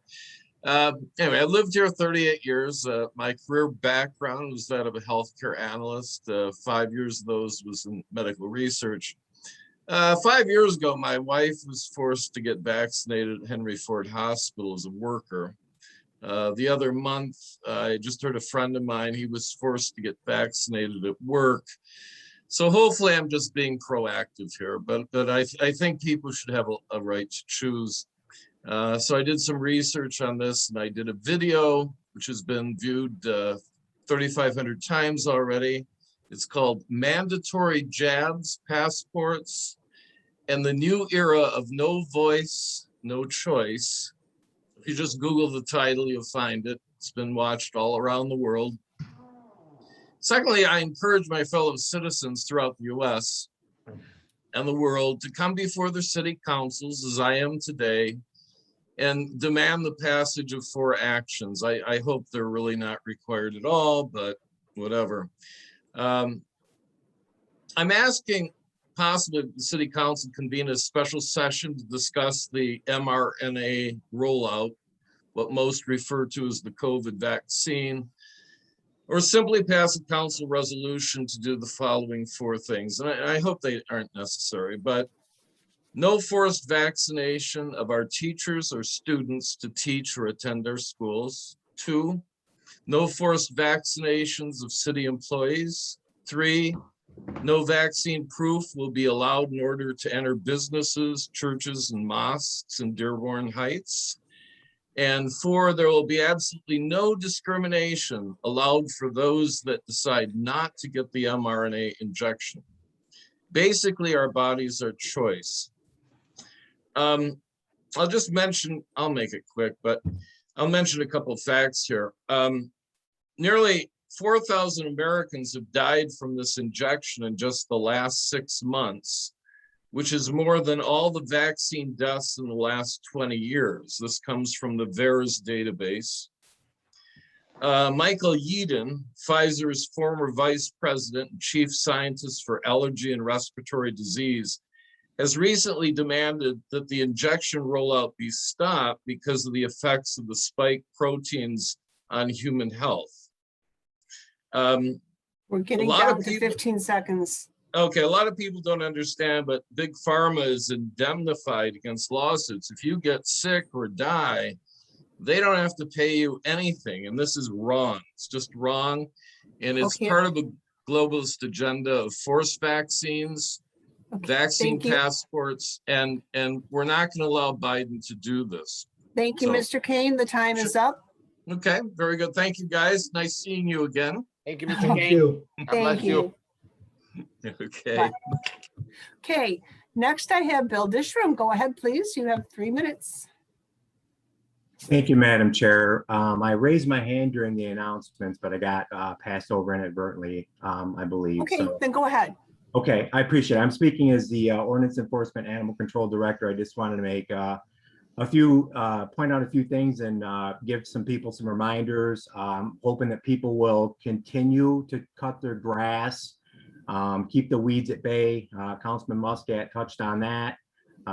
Make sure you weed whip around the trees and along the fence lines. Also, Nancy Breyer asked about the trash can placement. Make sure it's between the curb and the sidewalk, off of the curb, not in the street. That's imperative if we want the street swept. We had the Dearborn Heights Today semi-annual magazine coming out here pretty soon. There's lots of useful information in there. I think the plan is to have sweeps after that. That's going to be out. I think it's around the middle of this month. So lots of useful information in there. So look for that coming to the residents and businesses in the mail soon. And I think that's about it for right now. Thank you very much, Council Chair. Everybody have a good night. Thank you. You too. Any further comment, public comment before we end the meeting? Council Chair, I think Mary Ann had her hand raised a few times. I got it. Thank you. Thank you. Okay, are you commenting? Go ahead.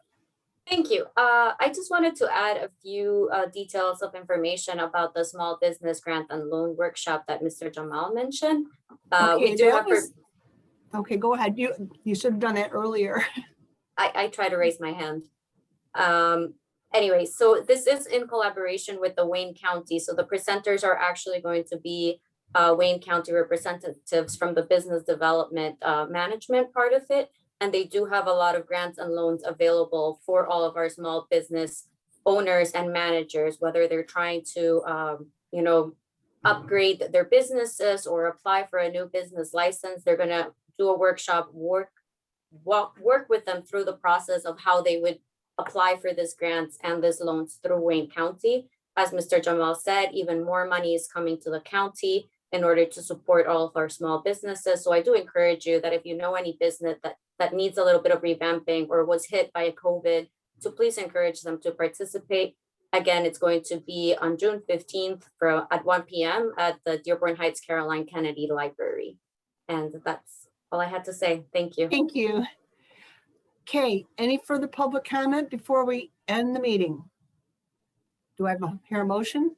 Madam Chair. Move to adjourn. Councilman Support. Muscat, motion to adjourn, supported by Councilman Baydoun. All those in favor say aye. Aye. Aye. Meeting is ended. Everybody have a good night. Have a good weekend, everybody. Thank you so much.